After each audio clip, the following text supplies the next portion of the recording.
you look and compare our one tuldok na buhay dito sa mundo, kumpara sa walang hanggan na nahiyan dati sa atin ng Panginoon, matatauhan tayo. Redeem the time, mahalagahin natin ang oras, sapagkat tayo nilikha ng Diyos. Mayroong layunin ang Diyos sa atin. Alam niyo po ba, kung walang layunin ang ating buhay dito sa mundo, parang walang kabuluhan. At dahil walang kabuluhan, gagawa ka naman lahat ng kabulastugan. But because God is a creator God, eternal God, a loving God, an all-wise God, kinakailangan po tayong luminya sa salita at sa kalooban ng Panginoon. Amen? How can we fully have a heart committed to God? The topic po natin is commitment to God. Kasi po lahat tayo, lahat ng tao parang meron silang Diyos, meron ng Diyos-Diyosan, pero ang Diyos mismo ay nagpakilala, nagkatawan tao para ihayag sa atin ang katotohanan sa pamagitan ng Panginoong Hesus. Tatandaan niyo ang Panginoong Hesus? The Holy Spirit, siya ang nagput ng binhi sa womb para magkatawan tao ang Panginoong Hesus. Pagkatapos, pagamat nandoon si Mary at saka si Joseph as their parents, Jesus at an early age grew in wisdom, in favor with God, in favor with men, in his stature. At 12 years old, every year nagpupunta po sila sa Jerusalem, ay buong barkada sila, buong tribo sila, galing sa Bethlehem, papunta doon sa Jerusalem, naglalakad lang sila, nagtatravel sila for days. Ay naiwan si Jesus sa temple. 3 days later na, nung masumpungan ni Mary at saka ni Joseph, nasaan si Jesus? Ba't di ko nakikita? Bakit yung mga kalaro niya, kaibigan natin, kamag-arak nito, nasaan siya? 3 days later, bumalik sila sa Jerusalem at hinanap si Jesus. Hanap sila ng hanap, napunta sila sa temple, nakita si Jesus, kaharap yung mga religious leaders, mga paham, etc., etc. Siguro sabi ni Jesus, ni Mary, hindi rin sandali, Jesus, bakit mo ginagawa ito? Hindi ba alam, nag-aalala kaming ng tatay mo? Hanap kami ng hanap sa iyo? You know what Jesus did? Wait a minute. Mother, don't you realize I must be at my father's business at 12 years old? Alam na niya kung ano siya, ang mission ng kanyang buhay, ang purpose ng kanyang buhay. How about you and how about me? We only have a short time compared to eternity. But God so loved us, He is preparing an eternal destiny for us forever and forever. The Son of God was willing to sacrifice His life, to die on the cross, so you can be with Him forever and forever. Can you say forever and forever and forever? So, I was asking, how can I have a heart fully committed to God?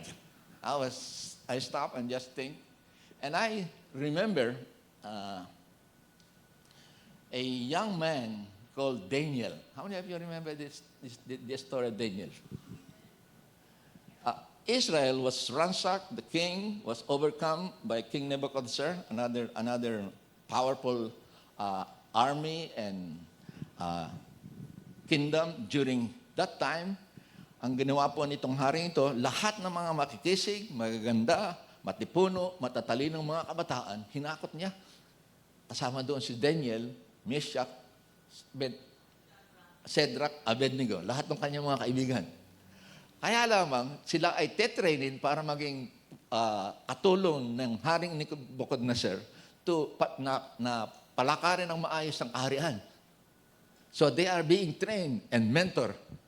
Ngayon, alam niyo, I believe Daniel was raised, at saka yung kanyang kapatid, ng Jewish tradition. Sabihin po natin, Jewish tradition. Ito ang training, itong kautusan na kanilang pinamahalagahan ng mabuti. Ito po, nais kong angkinin natin. Sabi sa Deuteronomy chapter 6, verse 6, ito ang unang utos ng Panginoon.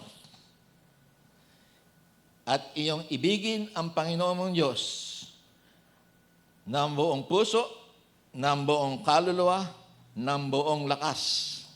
At ang mga salitang ito na aking iniutos sa iyo sa araw na ito ay sa iyong puso upang ituro, sabihin po natin ituro, ng buong sikap sa iyong mga anak at iyong sasalitain tungkol sa kanila sapagkat pagka ikaw ay nakaupo sa iyong bahay, pagka ikaw ay lumalakad sa daan, pagka ikaw ay nahihiga, pagka ikaw ay bumabangon, at iyong tatali na pinakatanda sa iyong kamay at sa magiging pinakatali sa iyong noo at iyong isusulat sa itaas ng pintuan ng iyong bahay at iyong pintuang dahan. So, Daniel at saka yung tatlo niyang kaibigan ay ni-raise up nung kanilang tatay at ng kanilang tropa to love the Lord their God with all of their heart, with all of their mind, with all their soul. Dala-dala nila yon. Araw at gabi. Kasi ang turo sa kanila eh. Now, ngayon tinetrain sila, parang VIP sila, pinapakain sila ng lahat ng pagkain ng kinakain ng hari. Pero sa kanilang kautosan, ay bawal kumain ng mga baboy, yung mga masama sa Old Testament. So sabi niya, doon sa trainer, pwede ba po kainin namin yung dapat na kain namin na itinuro sa amin ng aming mga gulang? Kushir, ang tawag yun, di ba? Kushir. Mostly gulay at mostly yung kasi ito po sabi ng Panginoong Hesus, ang ating pamantayan na yung Panginoong Hesus, di ba? Sabi ng Bible, Jesus grew in wisdom, in stature, or in health, in favor with God, and then in favor with men. Holistic at balanse ang Panginoong Hesus. Pero si Daniel, ang sabi nung tagapag-alala at pagturo, Daniel, hindi ko pwedeng saway ng utos ng hari kasi baka mapugutan ako ng ulo. Pero nakikita ko meron kang katwiran. Subukan, sabi ni Daniel, ako'y nananalangin, sabi niya, bigyan mo kami ng 10 araw. Gagawin namin yung pinagagawa sa amin ng Diyos, and yung kalooban ng Diyos ang nais na masunod. And then test mo, pagkatapos ng 10 araw, lahat ng testing, sa wisdom, sa health, testingin mo kami. You know the story. Nakapasa sila. Actually, they were favored by God, especially Daniel. Alam niyo ba, sabi ng mga theologian, yung mga wise king galing from the east ay mga naging kaapu-apuhan ng mga minentor ni Daniel many years ago. Dahil in-apply niya yung nais ng Panginoon na mangyari sa bawat isa sa atin. Can you say amen? So, Daniel, number 1, determined and purpose fully in his heart to commit his heart to do what God wants him to do. How about you and me? Am I really, alam niyo po, pagka first year natin, nagpe-pray and fasting tayo, ang layunin nito, so we can develop more intimate, personal relationship with God. We try to stop. Bigyan mo na lang ng kape yan. Dati ng customer yan. Alam niyo po, dito sa ating kapaligiran, mga mapasok, nanghihingi ng kape, nanghihingi ng pagkain. Well, anyway, nais ng Panginoon na ating unahin siya, seek first His kingdom, His righteousness. All these things will be added unto us. Pag ino natin ng Panginoon. Kasi bakit? Pag ino natin ng Panginoon, sinamba natin siya, pinapurihan tayo. Alam niyo po ba, nilikha tayo ng Diyos para to know Him. And to know Him is to love Him. Amen? And to love Him is to obey His commandment with joy. Hindi po napipilitan lamang. Kasi sabi po dito, a heart that are fully committed. Hinahanap ng Panginoon yun para mapalakas sila. Because we are created in the image and likeness of God. Hindi tayo didiktahan ng Panginoon. God wants us to love Him with all of our heart, with all of our mind, with all of our soul. Why? Because He first loved us. Sabi ni Jesus, I first love you. This is how I love you. Tinaas niya yung kanyang kamay, napako siya doon sa krus ng Kalbaryo, tinubos tayo, pinatawad tayo sa ating mga kasalanan, pinagaling tayo sa lahat ng ating sakit at karamdaman. Yung sumpa ng lupa, out of that tulo ng iyong pawis, ikaw ay kakain. Ang Diyos ang gumawa ng pagkain ng lahat So kung ang Diyos is with us, dwelling in us, He will give us wisdom. Amen? Praise His holy name. So, David pray and spend time reading God's Word every day. Can you say, reading God's Word every day? Thank you, Jesus. Hallelujah. Doon po sa PowerPoint na pangalawa, how can we develop a heart fully committed to God? How? Paano? Tatlong bagay. Be with Jesus. Ito po yung second PowerPoint. Learn from Jesus and become like Jesus. Nandiyan ba kayo? Gising pa ba kayo? Jesus, when He came here, I came to seek and save the lost. Sabi niya ganoon, di ba? I was once lost, I was blind, but now I see. I was once lost, but Jesus found me. And when I surrender and fully committed my life to the Lord, He empowered and anointed me with His Holy Spirit. And I start doing what He wants me to do. And the commitment to the Lord is become meaningful, joyful. Hindi po ba sa pilitan? Wala namang pumilit sa inyo, pumunta rito para sambahin siya sa Espiritu at katotohanan. But the more you get to know God, this is what the Bible says. This is eternal life, that you may know God and the power of His resurrection. So, following Jesus' example of sacrifice. Kasi po, nais ng Panginoon na maging kawangis na, how did I, paano ko ito papaliwanag? So yung una kong istorya, sabi noong paham na Indian, kung ako lamang ay magiging langgam at masasabi ko dito sa mga langgam na ito, na magtakbuhan sila kasi mawawasak sila at mamamatay, pumasok sa isip niya yung nagpipreach sa kanya. At saka yung sinasabi ng Bible. Na Jesus, who is the Son of God, became man. So He is the Son of God and the Son of man at the same time. Amen. Ang mangunahing purpose ng buhay ng Panginoong Hesus ay para ma-restore back tayo sa Panginoon. Kaya nga sinabi niya, I am the way, the truth, and the life. Walang sinaman, walang relihiyon, walang mabubuting gawa na kamararoon sa Ama, kundi sa pamagitan niya. Amen? So, be with Jesus, that is intimacy, knowing Him, loving Him, serving Him. The Lord our Savior, Christ the King, CEO, manager, boss, hari ng mga hari. Pagka po, tinanggap natin sa Isus na Panginoon, dapat yung Panginoon na nasusunod, hindi si ako ang nasusunod.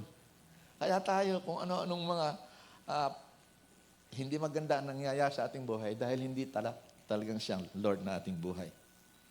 So, sabi ni Jesus, come, follow me.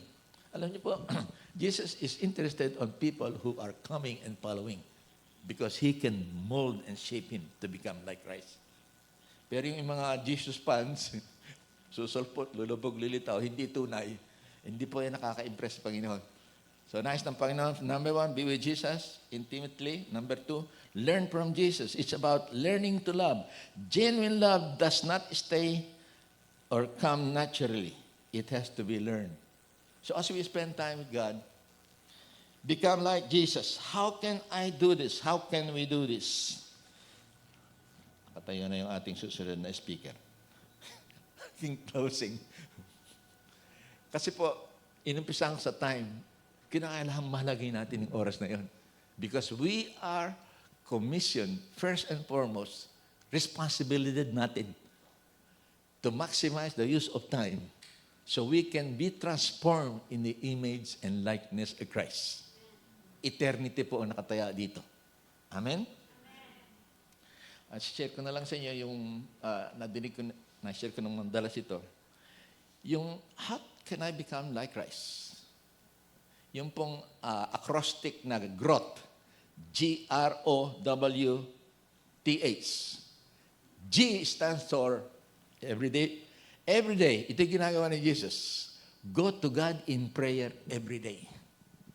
Paggising nyo sa umaga, anong una nyo ginagawa? Hinahanap nyo yung telepono nyo, tinicheck nyo yung mga email, or you kneel down and talk to God in prayer. R stands for read the word every day. This book of the law shall not depart out of your mouth. Meditate on it day and night. Ang pagpapala, ang proteksyon, bubuksan ng Panginoon, ang durungan ng lahat, ibubuhos niya ang lahat ng pagpapala. All the promises, learn to declare the promises of God by reading and meditating the Word of God day and night. Read and then O. Ano yung O? Obey. Don't be just readers, hearers, but doers of the Word. Obey the Word of God. Kaya mo minemeditate yan kasi para ma-i-apply mo. Kasi alam niyo ba, mas kabisado ni Satan ang Bible kesa sa iyo? Nandun siya nung sinusulat yan. Kinukot nga niya ng scripture na tinetempt niya si Jesus. So, kailangan yung apply. Pero hindi ina-apply ni Satan. Tinitwist niya. So tayo, pag binabasa natin, pag hindi natin in-apply ng ayos, parang walang kabuluhan. G, go to God in prayer. R, read the Bible every day. O, obey. Ano susunod? W, witness. Ito po ang application ng binabasa natin. As we are transformed in the image and likeness of Christ, sabi ni Jesus, the Father says me, I'm sending you. Pangalawa po, ng witness, T is thanksgiving. Every day, thank God. Number 2, the last one is what? H is Holy Spirit. We need to practice the presence of the Holy Spirit every day. Can you say every day? God bless you. As John will come as we remember Jesus in the Holy Communion.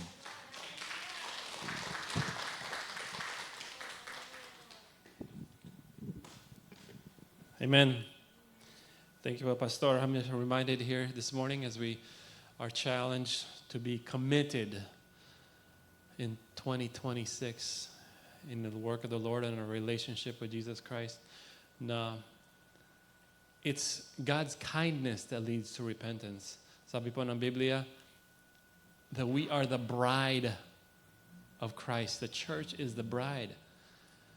And Jesus sacrificed his life so we may have a relationship with him and the Father.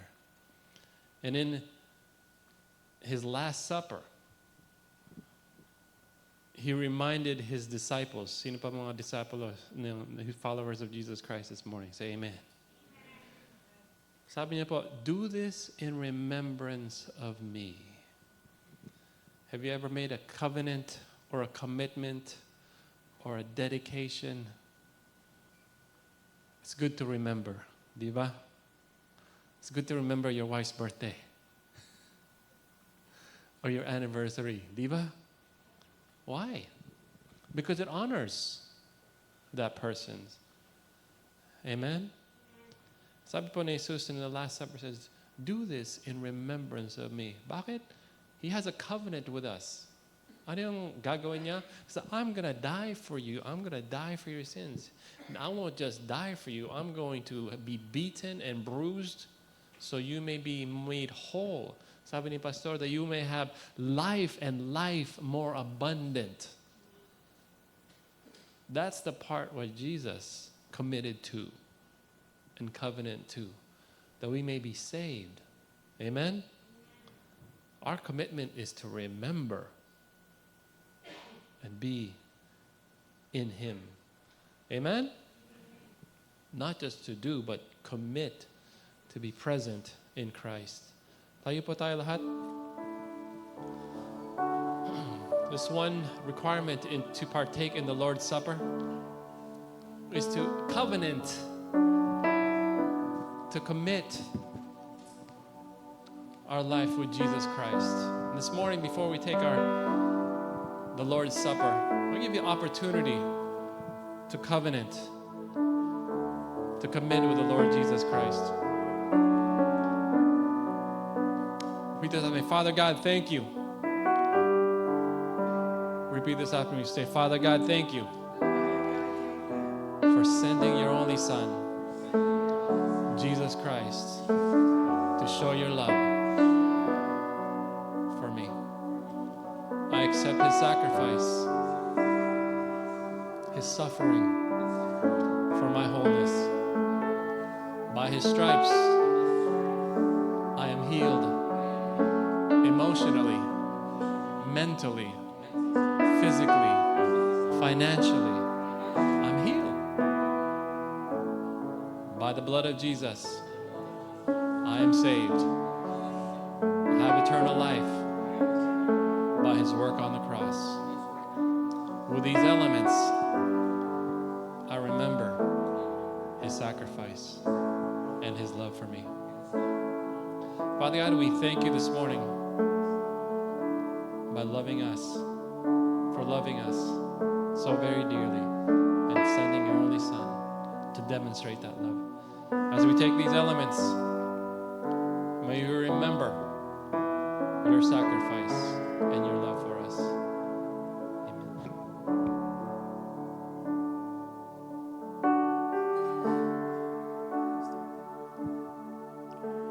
Ito ang tinapay ng buhay.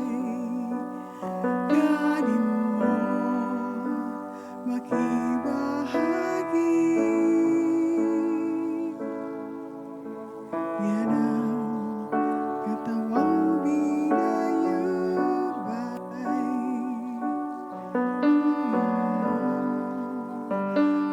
Mag-iisa. Yan ang buhok ng buhay upang ikaw ay mabuhay. Yan ang katawang naghirap upang iyong kamtan ang buhay na walang hanggan.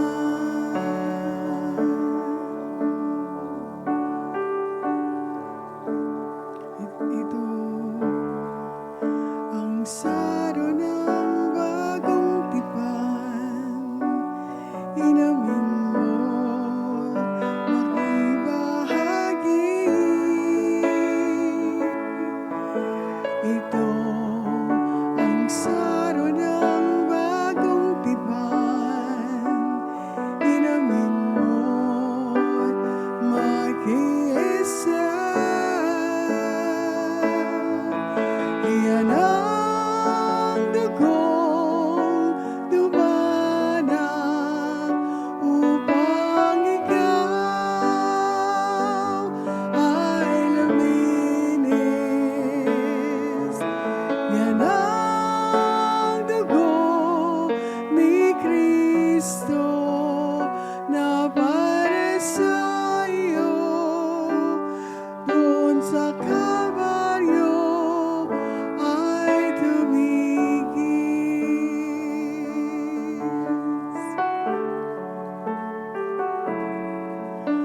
Ito ang tinapay ng buhay. Ito ang saro ng bagong tipan. Amen. This morning, as we take the elements, may we remember the body that was bruised and broken for our wholeness. Let's take the bread.